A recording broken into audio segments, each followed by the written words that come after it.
This series is dedicated to insightful discussions about leadership and team development. Uh, Stephen, I know you've just set up a brand new business. Perhaps you could introduce that and a little bit about your background to kick us off. Yes, hi James, good to be here.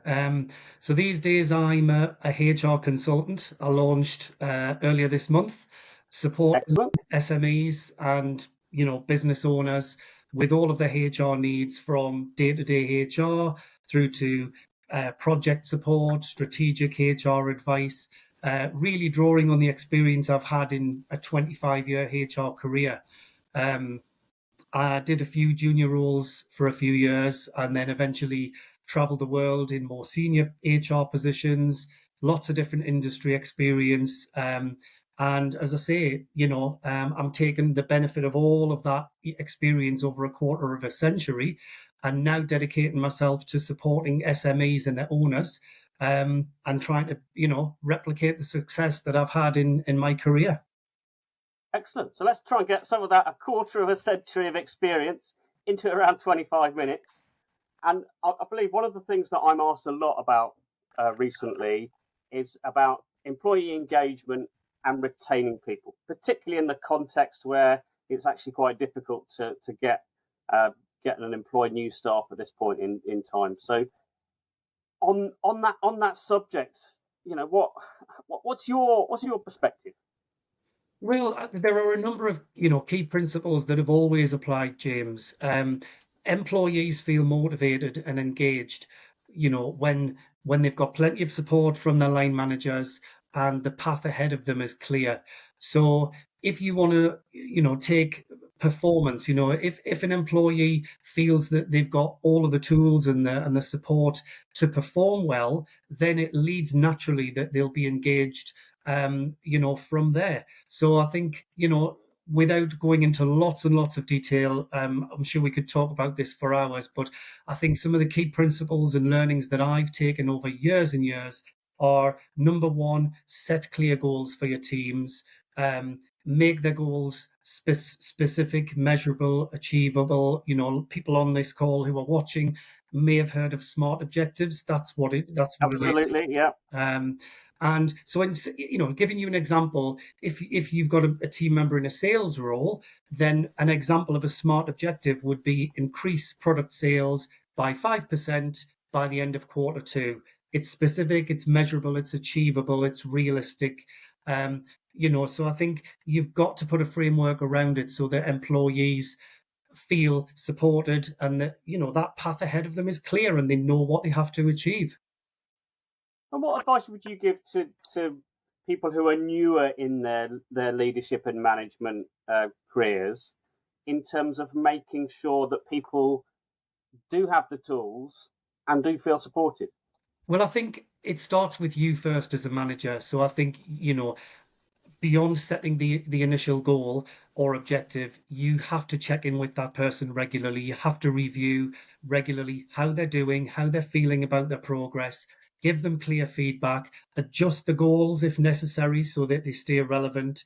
Um, and I think another big learning that I've taken over, many years, is make sure that it's transparent. Make sure that what you and your team are doing is shared with other teams, especially where there's collaboration across different teams towards a common objective. That will encourage team members to work together more collaboratively. Each person in that team or that project will be accountable to their colleagues for progressing their own part of that common goal. So I think that's very, very important. One of the questions I'm often asked, it's an interesting one, is well, how do I motivate my my team? I think there are a number of things that you can do as a leader. As I say, transparency, good communication is always important. Make sure that you set out the expectations right at the very beginning. Um, take time out to talk to people, not just about their work and about, whether they've achieved this week or this month's objectives. Take an interest in them, take an interest in what they're doing in their lives, and how their lives impacts on their work. I think it's important, even if some employees don't want to open up too much about that kind of thing. I think it's always important to show an interest in the person rather than just the job, or the tasks in hand. Um, and I think the other thing as well for a manager is you can't use the same sort of leadership style across your whole team. You have to understand Okay. and remember that different people respond in different ways. Some people prefer clear, concise objectives. Other people like a more touchy-feely, approach, and coaxing and encouraging and gentle support in that way. So, as a leader and a manager, you have to be ready to wear different hats to adapt your style so that you get the best out of each person and motivate each person to the best that you can. How do they know what to say to whom? Well, I think a lot of us who, if you're starting out, it's difficult to understand where do I start. So I think one of the things that I always encourage is, talk to peers, talk to people, other managers and leaders, either within your own business, the person that you report to, for example. Talk to your CEO if you've got that kind of relationship with that person. There are a lot of people in business who are very entrepreneurial, very good at getting the best out of people. And I think the other thing to do is talk with people outside of your business, reach out, connect with people who are doing the same sort of job as you, who've got more experience than you. There's no harm in saying, I'm not sure. How do I go about this? I think there's always, we can all learn from each other. And that's one thing that I do. I'm a big networker on LinkedIn. I join lots of networking events outside the day-to-day job that I'm doing so that I can learn from other people, other leaders, other managers about their management style as well. You and me both. This is exactly what this is for in terms of sharing some of that experience and breaking down the stigma, because a lot of new managers and leaders that I meet, one of the things that many of them think is that they have to have all of the answers. And it's just not true. I've coached Absolutely. many, many, new line managers. Um, in some businesses I've worked in the past, we've been a little bit guilty of throwing inexperienced people into management roles, and you can't just throw people in at the deep end. Some people will sink, some will swim, but in every case, you should always make sure that that person's got plenty of support around them. Me in a HR leadership role, one of the things that I've done over many years is guided people, coached people, mentored people, that it's fine to make a mistake. It's not the end of the world. Don't worry, we'll fix it. Learn from the mistake and move on. Whether that's managing people, getting it wrong in a particular situation, we only learn through making mistakes. Absolutely. And I guess some of the bigger businesses out there have lots of resources, don't they? They've probably got a big HR department, loads of training resources. I know your focus is now, and mine is. It's really about the SME business owners, leaders, managers. Um, how can they do something differently? What advice would you give to somebody who says, "Well, I haven't got all the resources of a big corporate"? Well, that doesn't matter because, there's always a way. I'm a big believer there's always a way around problems, hurdles, obstacles like budget. Um, I've worked in businesses that have had tight budgets, even, some bigger businesses. And it really it depends on the sector, but, throwing you a couple of examples. If you work in a production or a manufacturing environment, why not offer small bonuses tied to a monthly or a quarterly target, such as increased production, or in a sales or a retail role, some sort of bonus or perk for increased revenue, so that the business wins through the increased business, and the employee wins through the perk. I think give people special recognition for going above and beyond. It costs nothing to say thank you to people and to show them that Yeah, they're recognized across the business by members of leadership teams. I think that's a big thing a lot of people forget. A lot of inexperienced managers should remember that their junior team members really look up to you, to the CEO, to whoever it may be in the business. And I think a little bit of recognition from that person at the top can go a very long way. Yeah, I often say, I mean, thank you is one of the most powerful words, and myself included. We can all say it more often, can't we? In and out of work. 100%. Yeah. And there are for small businesses looking at ways to do this, to incentivize people. There are digital tools and platforms out there that don't cost the earth. I've got experience of certain platforms that will allow you to manage targets and objectives online, give feedback to employees online, and obviously, depending on the size of your business, you can get those for just £20 a month. So it's a myth that these software platforms cost an arm and a leg. If you shop about, you'll find something that works for you. Any that you would recommend that you use a lot? Yes, so I've used a system called Bamboo HR. I'm currently using a new one called Breathe HR, which is based in the UK, and offering that to my clients to help them manage their teams, set clear goals and objectives, reduce their admin time. Holidays are booked online. You can run reports on staff turnover and attrition rates and sickness absence rates. So there are systems out there that are really cheap and cheerful, but that do the trick and they're great. So, shop about is my advice. Thanks, Stephen. That sounds great. I mean, you talked there a little about motivation in terms of incentives. How about intrinsic motivation and how you can kind of really fire people up from within? What's your take on how you might engender that? I think the number one thing is play to their strengths. Find out what excites them, find out how they like to be managed, find out, we talked a little bit about this earlier in terms of what they do outside of work, what motivates them, what hobbies do they have, what sets their brain on fire. Is it clear objectives? Is it a one-to-one, catch up over a coffee? There's lots of different ways that everybody's different, and I think it's finding out what people's passions are, what drives them, and then playing to those strengths. I think that's the key to it all. Yeah, it's really interesting because you often get a new manager or leader sitting there thinking, how do I do it?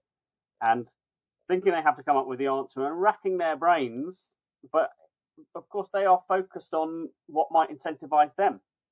And your point, spot on. We are all different. Yeah. So one of the simplest things you can do is just find roundabout ways to asking your team. Hear it from them. Ask them, well, what do you want? I'm here to help you and drive you, and I'd love you to achieve your objectives, get a win-win. What do you need? What encourages you? What Yeah. helps you? What doesn't help That's you? that's one of the biggest things that you can say to somebody as a manager. How can I help you? A lot of teams are managed by people who don't often do that. And I think it's all about the business and the corporate goals. But I think this is it's a very much a 50-50 relationship.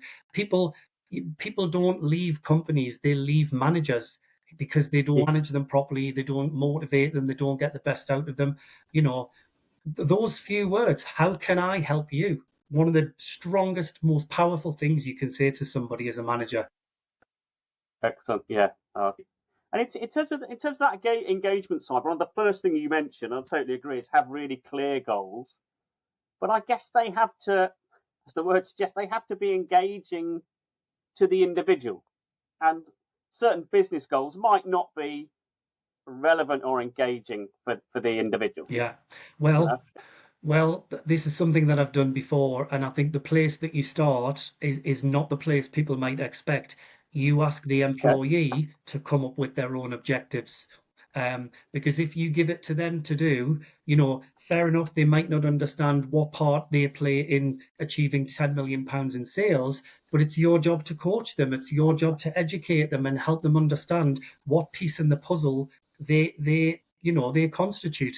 So I think if you throw it back to the employees, quite often it's a little bit disarming for employees because they say, I don't know where to start. Have a go. You tell me how you think you can contribute to the business's success this year. What revenue can you generate? What value can you add? What difference can you make? What new ways of working can you think of that we could introduce that might save money, save time? It all helps. So I think asking the employees to come up with the draft and then you working with them and honing that to something that works for the team is vertical from employee to the manager's goals and then up into the business goals to make sure that it's seamless between the three levels is a great way to do it.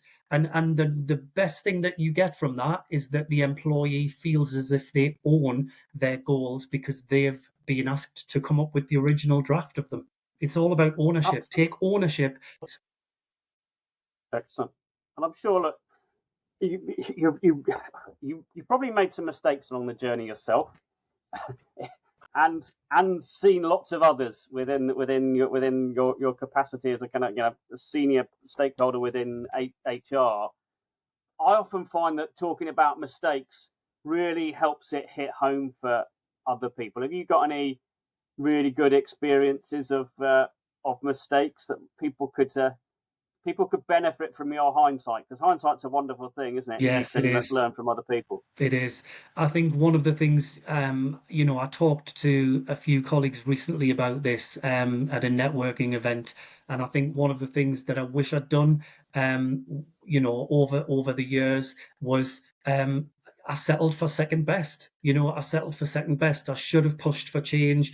I should have pushed to be challenged and pushed for more opportunities, not just for me, for my team.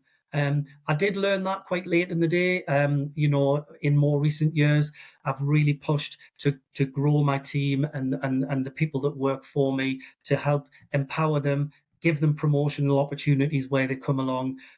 It's always about you know never settle for second best. Keep pushing because you might just find one day that you're pushing against an open And door. did you notice that at the time, Stephen?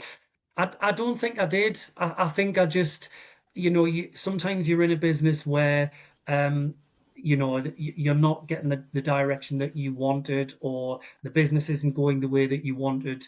And I think I just kind of sat back and accepted second best. And I wish I hadn't done that because who knows where, if I'd pushed for opportunities, who knows where they might have led. I think it's really important to, if you know you've got the potential to do something. What would you tell other people to look out for in themselves? So what can other leaders do to avoid settling for second best? I don't know. Maybe you've got in a comfort zone and you don't even know you're doing it. Yeah, it's difficult. I think it's difficult when you're in it, and it's usually, often you won't, it's only when you look back. But I think, um, I think reassessing what you want out of your role regularly, don't just kind of take the annual appraisal and it gets done, it gets put in a drawer, and then you look at it next year. Push your line manager to say, look, how can I help you? I want to learn and grow. I want to help you grow and I want to help you shine as my line manager. And I think, push upwards. It's there's two things to great leadership. One is pulling people up with you, behind you, and the other is pushing upwards to make sure that you're managing upwards and that your manager is aware. If you're not happy, then I think everybody knows, they can remember a time where they haven't been happy in a role in their lives. And I think the lesson to learn is the next time you feel like that, put your hand up and ask and push for change. I like Yeah.